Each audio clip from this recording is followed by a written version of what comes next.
Hey everyone, today I'm going to be doing a book review of Stardust by Neil Gaiman, as well as a bit of a movie comparison along with it, of course. First of all, Stardust is a traditional fantasy novel with magic in it and magical based creatures and talking inanimate objects, and it's a book that I actually enjoyed. It's not a true classic to me, but it's an extremely good book.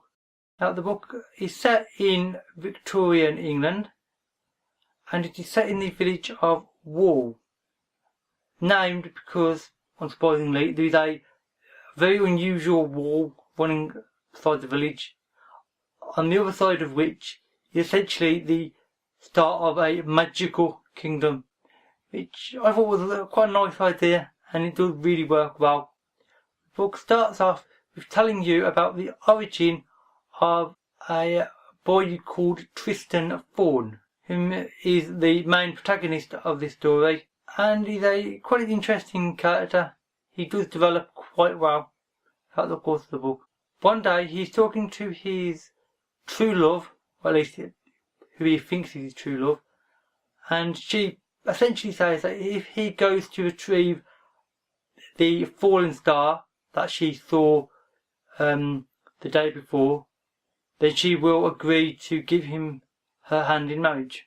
So, as the traditional way is, off he wanders and into the complete unknown. The difference between the origin story of the book and the film is different, but only in the smaller details. I mean, essentially it's the same basic idea, other than he's not just left at his father's house like he was in the film.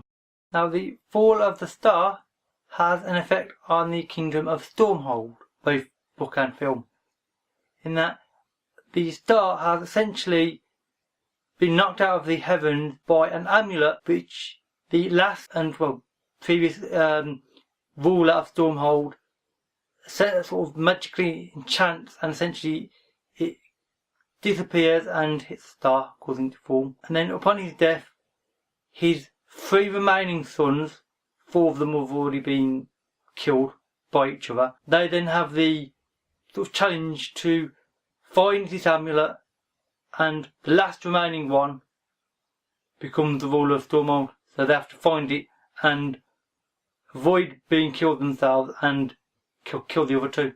Now, this idea is indeed in the film, and indeed the idea of the four dead brothers who are actually wandering around as ghosts in the film is indeed in the book, and it's actually really worked good. It works well, and it is actually quite funny.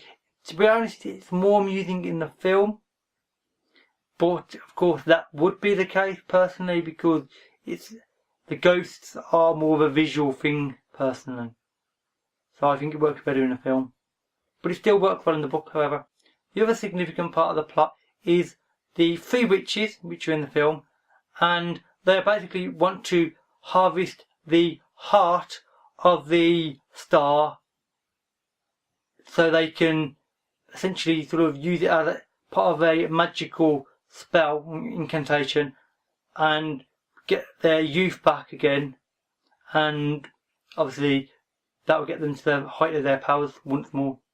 However, although the witches work in the same way as they do in the film, with one witch in particular going off to try and recover the star, they are far less significant in the book than they are in the film, and they're not quite as unpleasant actually in the book. In the film they're actually worse.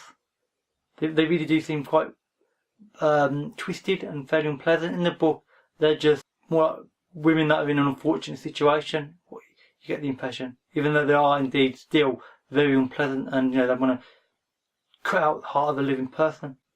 The characters of Tristan and the star, whose name is Avain, same as in the film, they work together well, and their chemistry is unusual. It is somewhat different than it is in the film.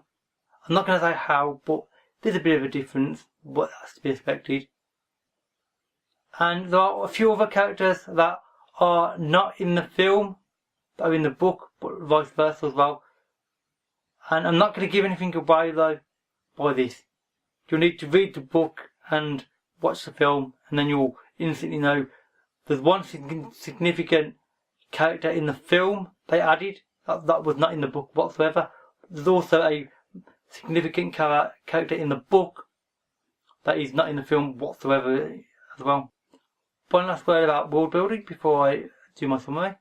The world building in this is really good. The world of the magical world, I should say, which is called Fairy, is a really good one.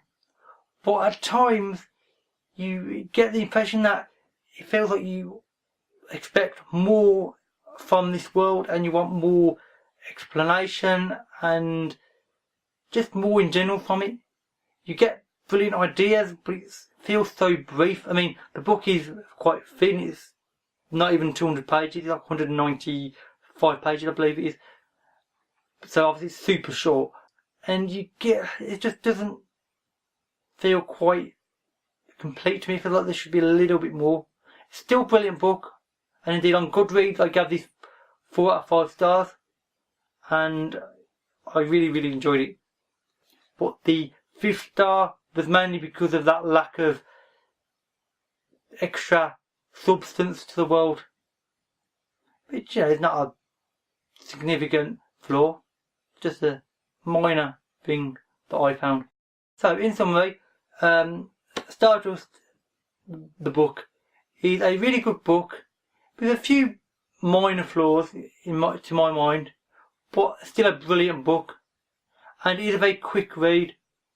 So to be honest, it's easy to overlook the flaws because of the fact, this will take you 194 pages, you're talking, 2.5 hours to read it, if that. So it's not a difficult read. So I would recommend this to anybody who is a fan of Neil Gaiman, of course, and also fantasy fans who just want a quick, light read, because it is quite fun. And obviously if you've watched the film, which I've watched the film years ago, and I've only just read this, the differences and the little nuances between the two I found to be really interesting. That's the end of this review, and indeed the end of this video. If I've missed anything, please let me know, I may well have. And thank you for watching. I will see you another day. Bye for now.